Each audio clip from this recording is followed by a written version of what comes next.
Imagine acordar pela manhã. Antes mesmo de escovar os dentes, você pega o celular, abre o TikTok, o Instagram, o X. Em poucos minutos já viu pessoas viajando para lugares incríveis, dirigindo carros de luxo, treinando em academias perfeitas, tomando cafés sofisticados, usando roupas caras e vivendo uma vida que parece saída de um filme. Então você fecha o aplicativo, olha para o seu quarto, para a sua rotina, e sem perceber, sente que sua própria vida parece sem graça. Agora imagine milhões de pessoas vivendo exatamente essa mesma sensação, todos os dias. Nos últimos anos, uma expressão curiosa começou a dominar a internet: farmar aura. À primeira vista parece apenas mais uma gíria criada pelos jovens, uma brincadeira, um meme. Mas por trás dessas duas palavras pode estar escondida uma mudança muito mais profunda na forma como as pessoas enxergam a si mesmas, porque talvez muita gente tenha deixado de viver para ser feliz e tenha começado a viver para parecer interessante. Vivemos em uma época em que um jantar não acontece sem uma foto, uma viagem não parece completa sem um vídeo, um treino só vale a pena se alguém assistir, até o silêncio virou conteúdo. Mas como chegamos até esse ponto? Será que estamos apenas acompanhando a evolução da tecnologia? Ou estamos sendo lentamente treinados a transformar nossa própria identidade em um espetáculo? Hoje vamos explorar o fenômeno conhecido como farmar aura, entender por que ele conquistou milhões de pessoas e discutir quais podem ser as consequências de viver em um mundo onde a imagem muitas vezes vale mais do que a realidade. E talvez ao final deste vídeo você nunca mais olhe para as redes sociais da mesma forma. Talvez você já tenha ouvido uma expressão que parece não fazer sentido: farmar aura. Mas o que isso significa?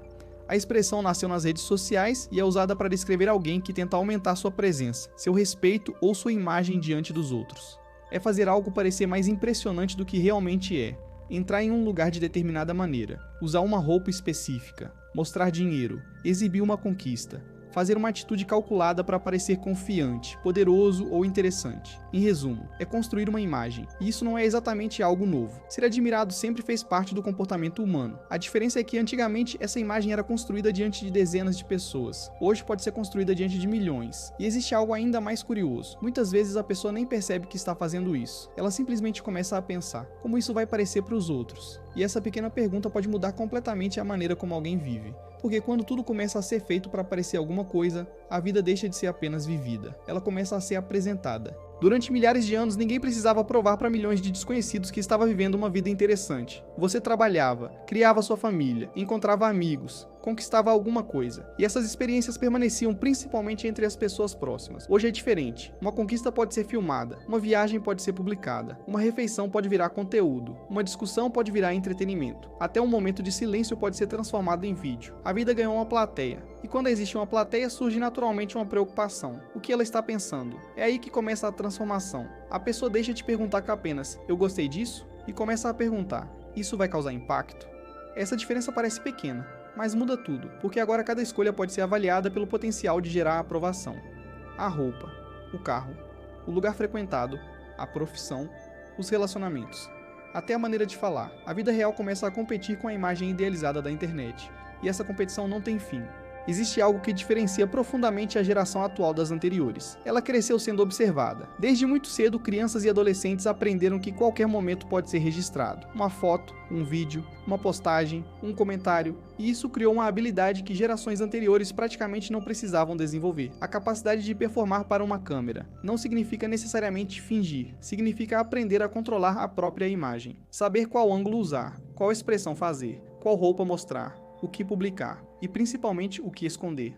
O problema é que essa habilidade pode ultrapassar a tela. Depois de anos construindo uma versão editada de si mesmo, algumas pessoas começam a confundir a imagem com a própria identidade. Já não sabem apenas quem eu quero parecer, começam a esquecer quem eu realmente sou. E talvez esse seja um dos efeitos mais silenciosos dessa nova cultura. Durante muito tempo, o dinheiro foi uma das principais formas de medir sucesso. Hoje existe outra moeda: atenção, curtidas, visualizações, seguidores, comentários, compartilhamentos. Tudo pode ser transformado em números. E números podem ser comparados. É aí que surge uma competição invisível. Quem tem mais seguidores? Quem recebe mais curtidas? Quem parece mais bonito? Quem viaja mais? Quem tem o melhor carro? Quem consegue chamar mais atenção?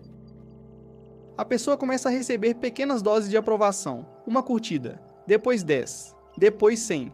E o cérebro aprende rapidamente que determinada atitude gera recompensa. Então ela repete. É assim que uma simples postagem pode se transformar em um ciclo. Você mostra, recebe atenção, quer mais atenção, e começa a moldar sua vida para conseguir novamente. Talvez o problema não seja querer reconhecimento. O problema começa quando você precisa dele para se sentir alguém. Existe uma diferença enorme entre viver uma experiência e mostrar uma experiência. Imagine alguém viajando para um lugar incrível. Durante uma época, essa pessoa simplesmente aproveitaria o momento. Hoje pode existir uma segunda preocupação.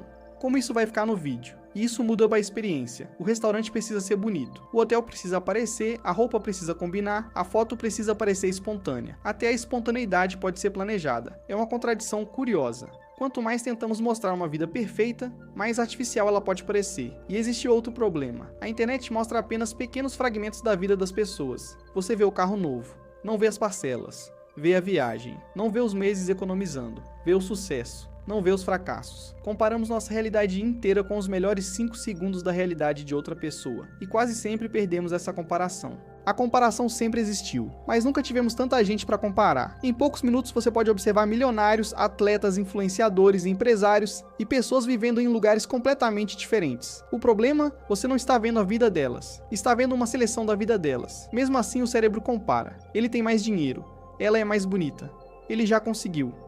Eu estou atrasado.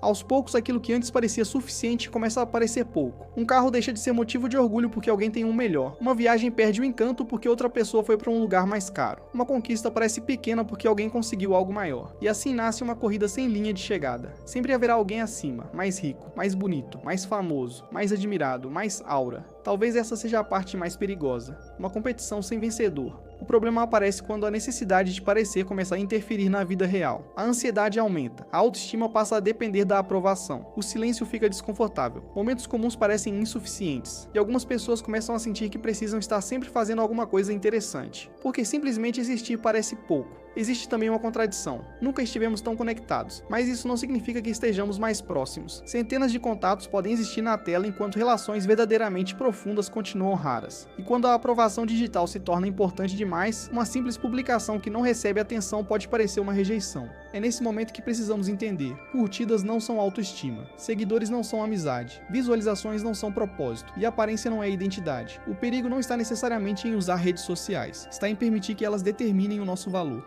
Agora chegamos à parte mais desconfortável. Se milhões de pessoas estão tentando chamar a atenção, quem está ganhando com isso?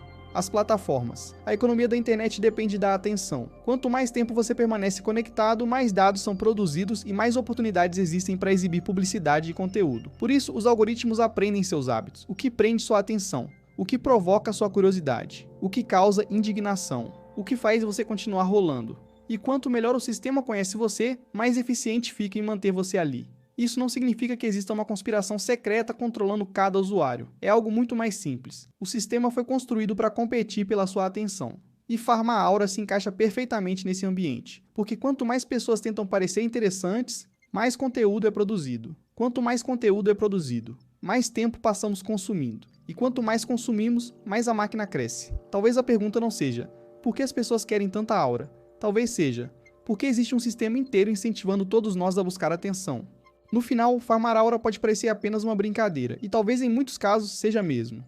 O problema começa quando a brincadeira vira comportamento, quando você compra algo para impressionar, sai para um lugar porque precisa mostrar, muda sua personalidade para agradar, ou começa a medir seu valor através da reação de desconhecidos, porque existe uma armadilha nisso tudo. Você pode passar anos construindo uma imagem, e esquecer de construir a própria vida. E quando a câmera desliga, quando o celular fica em silêncio, quando ninguém está olhando, o que sobra? Essa talvez seja a pergunta mais importante de todo este vídeo, porque a verdadeira confiança não precisa de plateia, o verdadeiro sucesso não precisa de postagem, e uma vida verdadeiramente boa não precisa parecer perfeita para quem está do outro lado da tela. A internet continuará mudando, novas gírias vão surgir, novas tendências vão substituir as antigas. Talvez daqui a alguns anos ninguém mais use a expressão PharmaAura, mas a necessidade de aprovação continuará existindo. E talvez o maior desafio da nossa geração seja aprender a diferença entre ser admirado e ser feliz. Porque no fim, você pode passar a vida inteira tentando impressionar o mundo. Ou pode construir uma vida que não precise da aprovação dele. E talvez a verdadeira aura seja justamente essa: não precisar provar quem você é.